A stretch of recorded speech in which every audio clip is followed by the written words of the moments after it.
Hi అండి, అందరికీ నమస్తే. నేను మీ సునీల్ మద్దాల. ఏంటంటే ఎక్స్ వేదికగా సమాధానం చెప్పలేక పారిపోయినటువంటి సాయి ధరమ్ తేజ్ గారు అని కొన్ని వీడియోలు అయితే వస్తున్నాయండి. కొంతమంది అయితే మాట్లాడుకున్నారు, ఏంటబ్బా హీరో సాయి ధరమ్ తేజ్ గారి నుంచి మీరు మాట్లాడేది, ఆయన పారిపోవడం ఏంటి అని అనుకోవద్దు. ఎందుకంటే ఎక్స్ వేదికగా వైసీపీ అభిమానికి సాయి ధరమ్ తేజ్ గారికి జరిగినటువంటి ఒక సంఘర్షణ ఏదైతే, ఒక వాదన ఏదైతే ఉందో, ట్వీట్ల రూపంలో వాదన ఏదైతే ఉందో, దానితోటి తను మాత్రమే బెండ్ అయ్యి సాయి ధరమ్ తేజ్ గారు కొన్ని ట్వీట్లు ఇచ్చేసి ఇంకా ట్వీట్లు చేయకుండా ఆగిపోయి బ్యాక్కి వెళ్ళిపోయాడు. దీని మీద అయితే ఒక చర్చ అయితే నడుస్తుంది.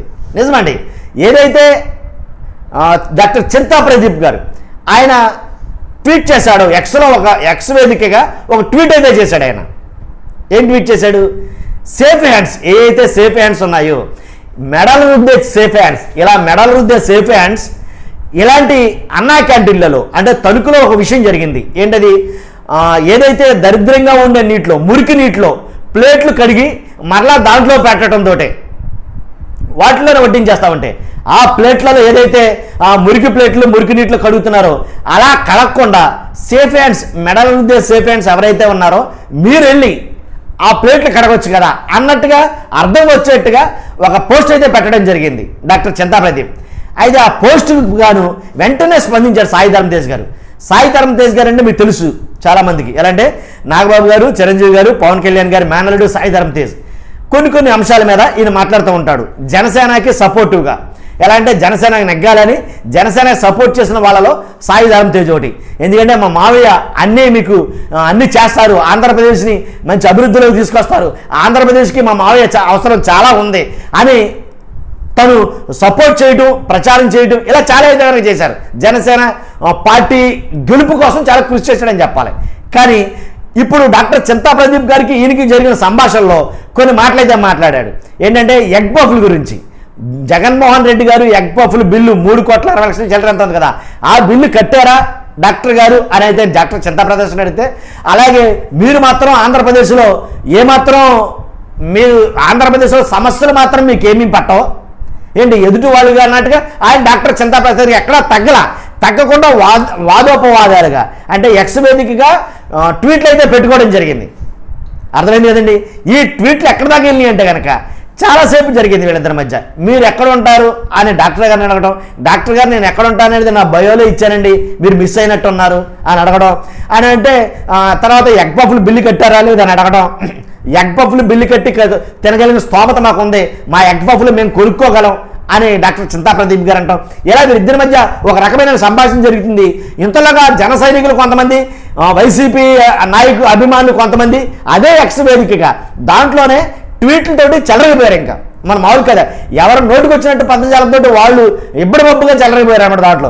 కాబట్టి ఇంతకీ ఏం జరిగిందంటే కనుక డాక్టర్ చింతా ప్రదీప్ గారు ట్వీట్ చేస్తా అన్నారు, ఇంక ఈ ట్వీట్ కంప్లీట్ చేసుకుని సాయి ధరమ్ తేజ్ క్లోజ్ చేశారు. ఇంకా ట్వీట్ చేయలేదు. ఇంకా అల్టిమేట్గా ట్వీట్ చేసింది ఎవరంటే డాక్టర్ చింతా ప్రదీప్ గారు. దాంట్లో ఎలాంటి డౌట్ లేదు.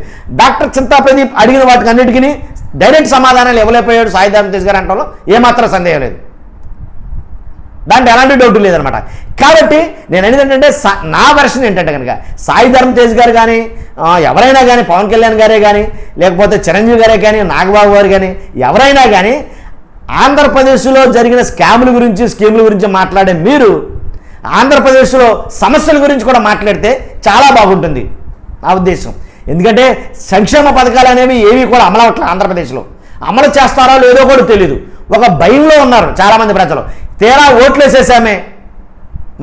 ఓట్లేసేసాం కాబట్టి ఇప్పుడు వీళ్ళు అమలు చేయకపోతే ఏంటి పరిస్థితి, అమలు చేస్తారా చేయదో తెలియని పరిస్థితి, అడగడానికి లేని పరిస్థితి, అడిగితే వేరే తలపోట్లు అని ఈ రకంగా ఆంధ్రప్రదేశ్ ప్రజల్లో ఒక భయాందోళన అయితే కనుక ఉంది. ఖచ్చితంగా తీరా ఓట్లేసి గెలిపించామే అనే అభద్రతా భావానికి అయితే కనుక వచ్చారు. దాంట్లో ఎలాంటి డౌట్ లేదు. ఎలాంటి సమయంలో ఎలాంటి సాయి ధరమ్ తేజులు వంటి వాళ్ళు ప్రశ్నించాలి, ఖచ్చితంగా అడగాలి గవర్నమెంట్ ఏమని. మీరు సంక్షేమ పథకాలు చాలా చెప్పారు కదా, మరి గెలవడం కోసం మరి మేము కూడా ప్రచారం చేశాం కదా, కాబట్టి మీరు 100% మరి వాళ్ళకి న్యాయం చేయాలి, ఆంధ్రప్రదేశ్ రాష్ట్ర ప్రజలకి మీ సంక్షేమ పథకాలు మీరు వెయ్యాలి అనేది వాళ్ళని అడగాలి అసలు నన్ను అడిగితే కనుక. కానీ అలా అడగటంలా సాయి ధరమ్ తేజ్ గారు అలాగే జనసేన పార్టీ గెలుపు కోసం కృషి చేయని చాలామంది ఉన్నారు. హైపర్ ఆది కానీ, సుడిగారు సుధీర్ కానీ, అలాగే ఇంకా ఆర్పి కానీ, ఇలా చాలామంది అయితే గెటప్ సీనియర్ కానీ, ఇలా చాలామంది అయితే ఉన్నారు. వీళ్ళంతా ఇప్పుడు అడగాలి, అసలు ప్రశ్నించాల్సిన టైం వాళ్ళది. ఎందుకంటే వాళ్ళు వచ్చి ఒక్కళ్ళతో పుచ్చుకుని ఓట్లు అడిగి వెళ్ళారు. వెయ్యండి అమ్మా, వెయ్యండి, ఓట్లు వేయండి అమ్మా, బాగు చేస్తారు, ఆంధ్రప్రదేశ్ని అమెరికా చేస్తారు, ఇలా రకరకాలుగా వాళ్ళు ఇచ్చినవి కొన్ని అయితే వీళ్ళు మాట్లాడిన కొన్ని, మొత్తానికి ఇలాంటివి అయితే చాలా జరిగినాయి. కానీ వాళ్ళందరూ ఇప్పుడు అడగాల ఆంధ్రప్రదేశ్ సమస్యల గురించి, ఏవి సంక్షేమ పథకాలు, ఏవి అభివృద్ధి, మొత్తం ఇవన్నీ కూడా జరగాలి కదా, స్టార్ట్ చేయాలి కదా, ఇంకా స్టార్ట్ చేయలేదండి. ఇలాంటి అన్నిటి మీద వాళ్ళు అడగాలండి ఖచ్చితంగా. కాబట్టి ఇలా అడిగిన వాళ్ళు, ఇలా ప్రశ్నిస్తున్న వాళ్ళకి ఇలా కౌంటర్ రేటింగ్ కాదు కానీ సమస్యలపై స్పందించాలి. అదే నేను అనే విషయం. చూస్తున్న మీరందరూ కూడా మర్చిపోద్దు, మీ అమూల్యమైన అభిప్రాయాన్ని కామెంట్ రూపంలో తెలియజేయండి.